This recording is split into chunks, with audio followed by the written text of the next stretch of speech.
এবং ক্ষমতার কাছাকাছি আছে আমরা কাউকে আর বিশ্বাস করতে চাই না। এই সরকার কোনো সংবিধান মেনে আসেনি, এই সরকার কোনো নিয়ম মেনে আসেনি। সুতরাং এই ফ্যাসিবাদ ব্যবস্থা বিলোপ করার জন্য সংবিধানের দোহাই দিয়ে, কোনো নিয়মের দোহাই দিয়ে আবার যদি সেটাকে প্রলং করার চেষ্টা করে, তাহলে সেটা পুরো জাতিকে আবার হতাশ করবে। এই সরকার প্রতি স্টেপের মধ্যে আমরা প্রত্যাশা করেছিলাম ফিল করবে এই সরকার হচ্ছে একটি বিপ্লবী সরকার, কিন্তু এতদিন পর্যন্ত আমরা প্রত্যাশিত কোনো ধরনের আজকে হচ্ছে 5ই সেপ্টেম্বর, আজকে কিন্তু এই সরকারের 2 মাস হয়েছে, আমরা এখনো পর্যন্ত ওই ধরনের প্রত্যাশিত কোনো ধরনের স্টেপ দেখিনি যেটির মধ্য দিয়ে প্রমাণ হয় যে এই সরকার একটি বিপ্লবী সরকার। এখন দেখেন 25শে ফেব্রুয়ারি 2009 যখন বিডিআর বিদ্রোহের যে ঘটনাটি ঘটেছে, তখন আমি ক্লাস 6-এ পড়ি এবং আমরা এই প্রজন্ম যারা রয়েছে, আমরা 5, 6, 4 বা আন্দোলনে যারা হচ্ছে পরবর্তীতে 36 দিনের আন্দোলনে যারা পরবর্তীতে যুক্ত হয়েছে, আমরা কিন্তু ক্লাস 3, 4, 5, 6-এর আমাদের জেনারেশন। এই পুরোটা সময় আমরা হচ্ছে এই বিডিআর কার্নেজটা হচ্ছে এই গভর্নমেন্টের প্রথম কোনো কার্নেজ, যেটা হচ্ছে ন্যাশনাল যে ইউনিটি, এই ইউনিটি প্রথম ফ্যাসিবাদ ব্যবস্থা কায়েম করার প্রথম পদক্ষেপ, আমি যদি ভুল না করে থাকি। বিডিআর বিদ্রোহ থেকে শুরু করে এই সরকারের আমলে যত অপশাসন হয়েছে, সেই অপশাসনগুলোর বিচার আমরা নিশ্চিত করতে পারবো।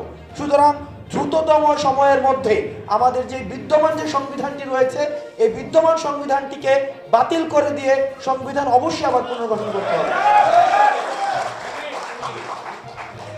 দেখেন ওই যে সার্জিস কিছুক্ষণ আগে বলছিল ডিজিএফ এর যে নির্যাতনের বিষয়গুলো, ডিজিএফআই থেকে আমি মনে করি যে তাদের থেকে বক্তব্য আসা উচিত। গত এই যে 16 বছরে প্রত্যেকটি কাজে আমরা ডিজিএফআই নাম দেখেছি, সুতরাং ডিজিএফআই থেকে বক্তব্য আসা উচিত। তাদের যে এতদিন পর্যন্ত অপরাধ করেছে, সেই অপরাধগুলোকে অ্যাকনোলেজ করে তাদেরকে কমিটমেন্ট দিতে হবে, নচেত তাদের এই ডিজিএফআই সংস্কারের জন্য তাদের থেকে বক্তব্য নিতে হবে, নচেত অতীতের যে ঘটনাগুলো ঘটিয়েছে সেটির দায়ভারও তাদেরকে নিতে হবে। এখন আমরা মেন্টাল ট্রমার মধ্যে রয়েছি, আমাদের টলারেন্স লেভেল একদম কমে গিয়েছে। আমরা যারা ক্ষমতায় আছে এবং ক্ষমতার কাছাকাছি আছে, আমরা কাউকে আর বিশ্বাস করতে চাই না। এই কারণে বিশ্বাস করতে চাই না, গ্রামে একটি কথা বলে, যার একবার চুন খেয়ে জিহ্বা পুড়ে যায়, পরবর্তী তার দই দেখলে হচ্ছে তার ভয় পাই। আমরা যেহেতু ইতিহাসের প্রত্যেকটি স্তরে স্তরে আমরা প্রতারিত হয়েছি, এই কারণে এখন ক্ষমতায় যারা রয়েছে আমরা তাদের থেকেও আমরা মাঝে মাঝে আমরা আশা হারাই যাই। এই কারণে অন্তর্বর্তীকালীন সরকারে যারা রয়েছে, আমরা আপনাদেরকে আহ্বান জানাবো, এটা যে একটা বিপ্লবী সরকার, এই বিপ্লবী সরকারের চেতনা আপনারা ধারণ করুন এবং ডিসিশনগুলো যেন খুব র্যাপিড হয়। ডিসিশনগুলো যদি আপনারা সংবিধান এবং নিয়মের বেড়াজালে সবসময় রেখে দেন, আমরা কিন্তু আবার আশাহত হতে থাকবো। সেই জন্য আমরা আপনাদের কাছে প্রত্যাশা করব, বিভিন্ন কমিশন গঠন করে দিয়ে যারা বঞ্চিত ছিল তাদেরকে কিভাবে অ্যাকোমোডেট করবেন, সেটির জন্য আপনারা যথাযথ হচ্ছে পদক্ষেপ নেবেন। সর্বশেষ আমি গতকাল একটি রিপোর্ট দেখেছিলাম যে খুব সুন্দর মেজর জিয়া, জেনারেল জিয়া এবং হচ্ছে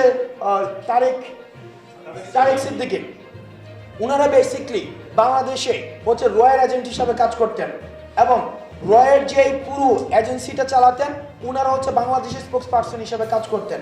একটা সার্বভৌম দেশের মধ্যে, একটা সার্বভৌম একটা দেশে, একটা পার্শ্ববর্তী একটা দেশের ইনফ্লুয়েন্স কি পরিমাণ ছিল, যে রয়ের অফিস ক্যান্টনমেন্টের মধ্যেও ছিল, ক্যান্টনমেন্টের মধ্যে আপনার রয়ের অফিস ছিল।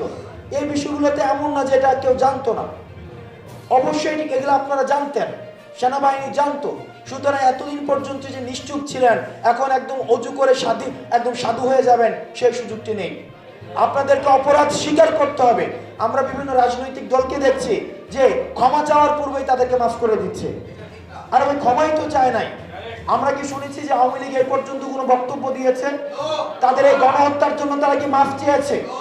তো তারা মাফ চাওয়ার পূর্বে আপনারা কাদের ম্যান্ডেট নিয়ে আপনারা তাদেরকে ক্ষমা করে দিচ্ছেন?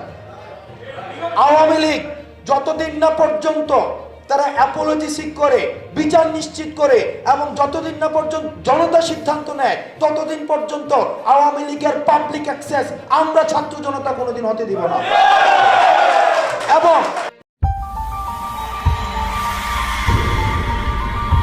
আপনারা দেখছেন CNW নিউজ টিভি।